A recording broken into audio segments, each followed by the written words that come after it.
प्रिय विद्यार्थियों, आज हम क्लास 12 फिजिक्स चैप्टर फर्स्ट में कूलाम के नियम का विस्तृत अध्ययन करेंगे। उसमें अपन का जो आईएमपी क्वेश्चन वाली सीरीज है उस पर भी ये क्वेश्चन दिया हुआ है। तो ये क्या है कि फोर्थ क्वेश्चन, क्या कूलाम का नियम लिखिए तथा इस नियम के आधार पर एकांक आवेश की परिभाषा लिखिए। ठीक है, तो अपन कूलाम के नियम के साथ साथ एकांक आवेश को भी परिभाषित करेंगे तथा उसका डेरिवेशन देखेंगे। फिर कूलाम का नियम है उसका भी डेरिवेशन देखेंगे, क्योंकि उसका विस्तृत अध्ययन वही कहलाएगा। ठीक है, तो सबसे पहले कूलाम के नियम की परिभाषा देखते हैं। तो इस नियम के अनुसार दो स्थिर बिंदु आवेश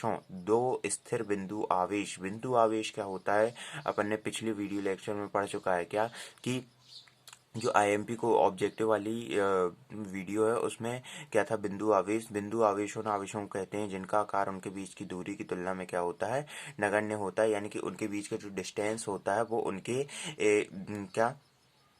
उनका जो आकार होता है उनके बीच की तुलना में क्या होता है, जीरो या नगण्य होता है। ठीक है, तो ये हो गया बिंदु आवेश। फिर इस नियम अनुसार दो स्थिर बिंदु आवेशों के मध्य लगने वाला बल उन आवेशों के परिमाणों के गुणनफल के अनुक्रमानुपाती एवं उनके बीच की दूरी के वर्ग के क्या होता है, व्युत्क्रमानुपाती होता है। इसे कूलाम के व्युत्क्रम वर्ग का नियम कहते हैं। ठीक है, तो अपन ने यहाँ पर क्या मान लिया कि Q1 Q2 परिमाण के दो बिंदु आवेश हैं और जो एक दूसरे से क्या है, r दूरी पर है और इनके बीच बल कितना लग रहा है, F बल लग रहा है। ठीक है, अब क्या है कि माना अब अपन ने क्या कर लिया, अगर अपन डेरिवेशन कर रहे हैं तो अपन को मानना पड़ेगा।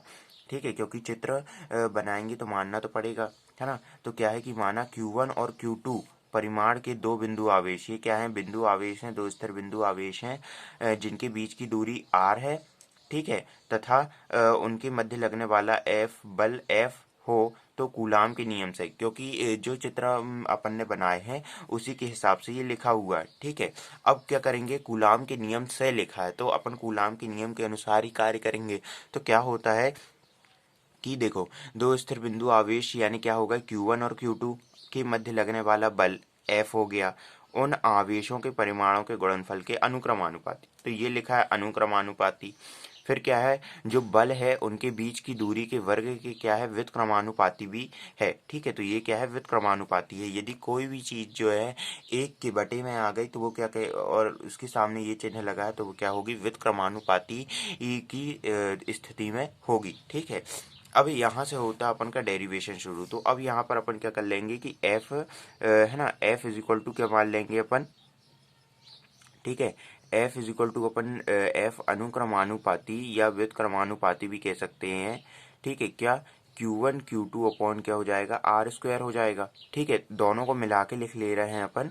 फिर क्या होगा कि F is equal to K ले लिया अपन ने Q1 और Q2 अपॉन R स्क्वायर। ये चिन्ह को हटाने के लिए अपने क्या ले लिया, K ले लिया एक नियतांक, जहाँ K अपन क्या लिखेंगे, जहाँ K एक अनुपातिक नियतांक है, जहाँ k क्या है, एक अनुपातिक नियतांक है। ठीक है, जहाँ k क्या है, अनुपातिक नियतांक है, और कोष्टक बंद कर देंगे। ठीक है, फिर क्या है कि अब यहाँ से अपन का ये क्या हो गया, पूरा जो डेरिवेशन था वो उतना हो गया कि कूलाम का नियम है और कूलाम के नियम को अपन को बताना है वो। ठीक है, अब इसके बाद क्या आता है, देखो, यदि एसआई पद्धति में, ठीक है, अब क्या आ गया, एसआई पद्धति में ये आ गया कूलाम के नियम का फॉर्मूला। अब एसआई पद्धति में और सीजीएस पद्धति में, तो एसआई पद्धति में क्या होगा वो देखो। अब एसआई पद्धति में दो चीजें हैं, क्या कि यदि आवेश Q1 और Q2 के बीच का जो माध्यम है वो क्या है, निर्वात है। और दूसरी कंडीशन क्या आएगी कि Q1 और Q2 के बीच का माध्यम कोई अन्य माध्यम है ना, वायु या निर्वात नहीं है, कोई अन्य माध्यम है, तो क्या होगा। तो पहली कंडीशन अपन क्या देखते हैं, पहली कंडीशन, यदि दोनों आवेशों के बीच का माध्यम के बीच का माध्यम मुक्त आकाश हो तो क्या आ जाएगा, k का मान बदलता है इस पर, तो k इज इक्वल टू कितना आ जाएगा, 1/4 पाई एप्सिलॉन नॉट आ जाएगा। ठीक है, अब यहाँ से अपन मान रख देंगे क्या, इस फॉर्मूले में मान रख देंगे। F इज इक्वल टू कितना हो जाएगा 1/4 pi epsilon not Q1 Q2 upon कितना हो जाएगा R²। अब अपन को 1/4 पाई एप्सिलॉन नॉट का मान निकालना है। तो पाई का मान तो अपन को पता है कितना होता है 3.14, और एप्सिलॉन नॉट का मान अपन को नहीं पता। एप्सिलॉन नॉट का मान अपन निकाल लेंगे, क्या निकालेंगे तो नहीं, ये क्या है, एक नियत होता है, इसकी राशि नियत है क्या कि 8.854 इंटू 10⁻⁻⁻12 कूलाम स्क्वायर प्रति न्यूटन मीटर स्क्वायर। ये क्या होता है, ये भी ऑब्जेक्टिव टाइप क्वेश्चन में पूछ लेता है कि एप्सिलॉन नॉट का मान कितना होता है ना, या उसका जो मात्रक होता है वो कितना होता है। तो अपन बता सकते हैं क्या कि कूलाम स्क्वायर प्रति न्यूटन मीटर स्क्वायर। ठीक है, तो अब यहाँ पर अपन क्या रख देंगे, मान रख देंगे क्या कि F इज इक्वल है ना, F इज इक्वल टू कितना 1/4 पाई एप्सिलॉन नॉट। अब इसका भी मान अपन को क्या करना है, निकालना है, तो केवल अपन इसका मान बस लेंगे। तो 1/4 पाई एप्सिलॉन नॉट का मान कितना आ जाएगा कि 1/4 इंटू 3.14 इंटू 8.854 इंटू 10⁻⁻12। ठीक है, अब इसका मान जो है निकालने में तो बहुत मतलब कठिन टाइप सा है।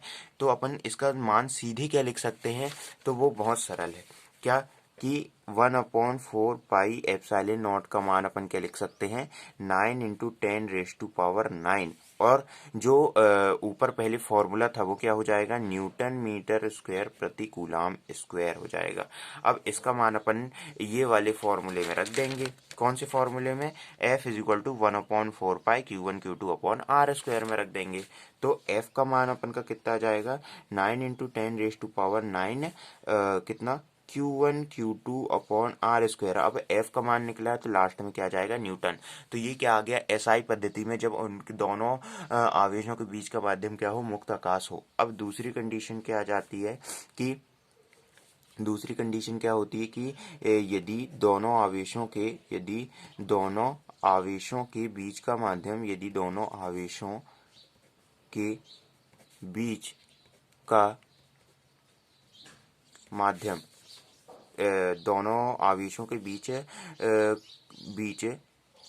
कोई अन्य माध्यम हो तो क्या होगा, K इज इक्वल टू कितना आ जाएगा 1/4 पाई एप्सिलॉन, है ना। यहाँ पर क्या था 1/4 पाई एप्सिलॉन नॉट था, यहाँ क्या है 1/4 पाई एप्सिलॉन है। तो यहाँ से अपन एप्सिलॉन का मान क्या होता है कि एप्सिलॉन नॉट के, एप्सिलॉन नॉट क्या है, निर्वात की विद्युतशीलता, ये क्या है ना, ये क्या है माध्यम की विद्युतशीलता, और क्या है माध्यम के सापेक्ष विद्युतशीलता है। ठीक है, ये भी पूछ सकता है फॉर्मूले में क्या कि एप्सिलॉन का मान कितना होता है, तो epsilon is equal to epsilon naught के होता है। ठीक है, ये अपन को पता होना चाहिए। अब मान रख देंगे अपन एफ में, तो एफ का मान कितना हो जाएगा 1/4 पाई एप्सिलॉन नॉट के Q1 Q2 अपॉन कितना हो गया R² हो गया। तो ये आ गया क्या दूसरी कंडीशन में, दूसरी कंडीशन का फॉर्मूला। अब क्या होता है CGS पद्धति में देखते हैं।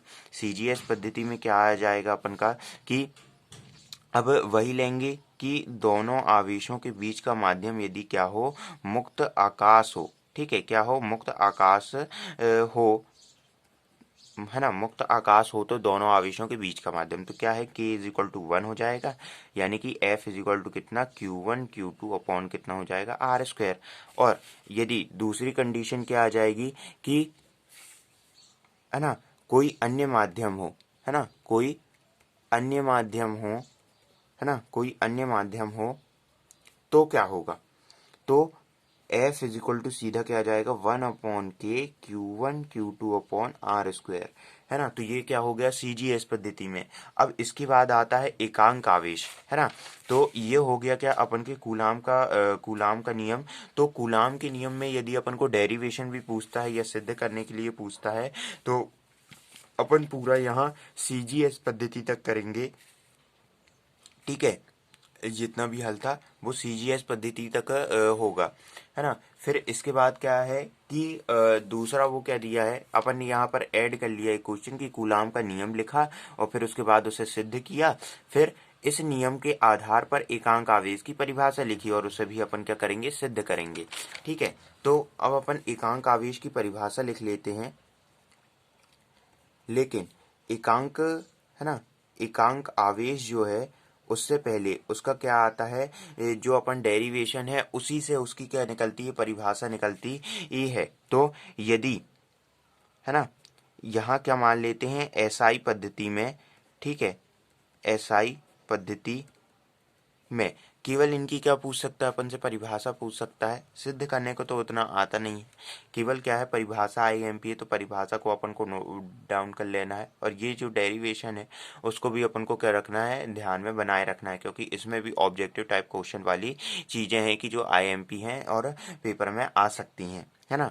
तो एसआई पद्धति में इसमें भी क्या आता है कि यदि अपन ने मान लिया कि F इज इक्वल टू 9 × 10⁻⁹ हो, है ना, और Q1 is equal to Q2 is equal to Q हो, या R² इज इक्वल टू 1 हो, तो यदि अब अपन ये मान रखेंगे इस फॉर्मूले में क्या कि F is equal to 9 × 10⁻⁹ Q1 Q2 upon R² के फॉर्मूले में रखेंगे ये मानों को, तो क्या होगा, F की जगह क्या है, 9 × 10⁻⁹ है, और फिर क्या आ गया, 9 × 10⁻⁹ Q1 Q2 की जगह अपन क्या लिख सकते हैं, Q लिख सकते हैं, तो 2 Q आ गए। R² की जगह अपन 1 लिख सकते हैं, तो 1 को तो हटा दो, कोई मतलब का नहीं है वो। यहाँ पर कितना हो गया, Q² हो गया, ये 9 स्क्वायर 9 × 10⁻⁹ 9 × 10⁻⁹ कैंसिल हो गया। अब यहाँ पर क्या बच गया कि Q² इज इक्वल टू, यहाँ पर कितना बच जाएगा अपन का, 1 बच जाएगा। अब Q यहाँ पर कितना आ गया, +-1 आ जाएगा। ठीक है, तो इसी परिभाषा से क्या निकलता है कि इसी परिभाषा से अपन क्या देखेंगे कि यदि है ना, अब इसी से परिभाषा निकलेगी तो क्या कि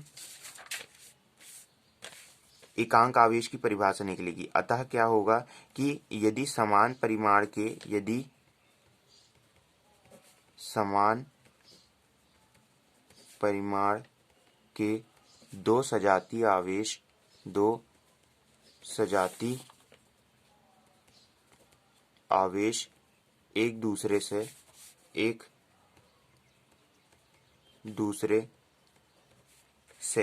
ठीक है, क्या है, अतः क्या आ जाएगा, यदि समान परिमाण के दो सजातीय आवेश, यानी कि समान आवेश क्या है कि है ना, निर्वात या वायु में, निर्वात या वायु में, यानी कि मुक्त आकाश में, क्या 1 मीटर की दूरी पर, है ना, 1 मीटर की दूरी पर स्थित होने पर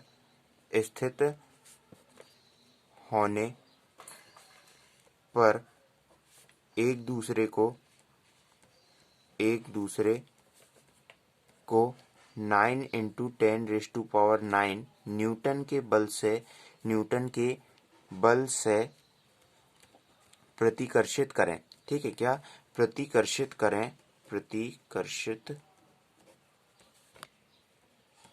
करें तो प्रत्येक आवेश एकांक आवेश कहलाता है। ठीक है, एकांक आवेश कहलाता है। ठीक है, अब इसके अंतर्गत भी सीजीएस पद्धति में क्या आता है कि सीजीएस पद्धति में क्या है कि स्थिर विद्युत सीजीएस पद्धति है, और क्या है, विद्युत चुंबकीय सीजीएस पद्धति, यानी कि इलेक्ट्रोमैग्नेटिक यूनिट और इलेक्ट्रोस्टैटिक यूनिट, यानी कि स्थिर विद्युत सीजीएस पद्धति, स्थिर विद्युत सीजीएस पद्धति।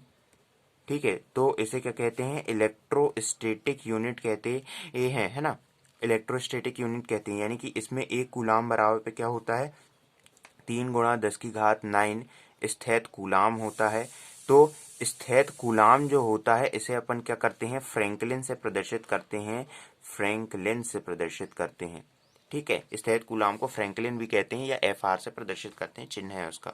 ठीक है, तो ये हो गया ESU इलेक्ट्रोस्टैटिक यूनिट। फिर दूसरा इसी पे क्या आता है कि विद्युत चुंबकीय CGS पद्धति में, है ना, विद्युत चुंबकीय CGS पद्धति में सीजीएस पद्धति में क्या हो जाएगा कि विद्युत चुम्बकीय सीजीएस पद्धति यानी कि ईएमयू यानी इलेक्ट्रोमैग्नेटिक यूनिट 1 कूलाम बराबर क्या होता है 1/10 एब कूलाम। ठीक है, क्या होता है एब कूलाम। अब कूलाम के नियम के छोटे छोटे मात्रक भी होते हैं जो क्या है न्यूमेरिकल में अपन को काम आ सकते हैं। जैसे कि अपन क्या देखें कि एक मिनी कूलाम या एक माइक्रो कूलाम बराबर पे कितने कूलाम होते हैं, तो अपन देख लेते हैं 10⁻³ कूलाम होता है और यहाँ पर 10⁻6 कूलाम होता है। ठीक है, तो ये हो गया अपन का क्या, ये केवल क्या है ऑब्जेक्टिव वाली चीजें हैं। अब जैसे अपन से पूछ सकता है कि कूलाम के नियम में विद्युत चुंबकीय सीजीएस पद्धति में 1 कूलाम बराबर क्या होता है, तो अपन बता सकते हैं क्या कि 1/10 1 कूलाम होता है ना।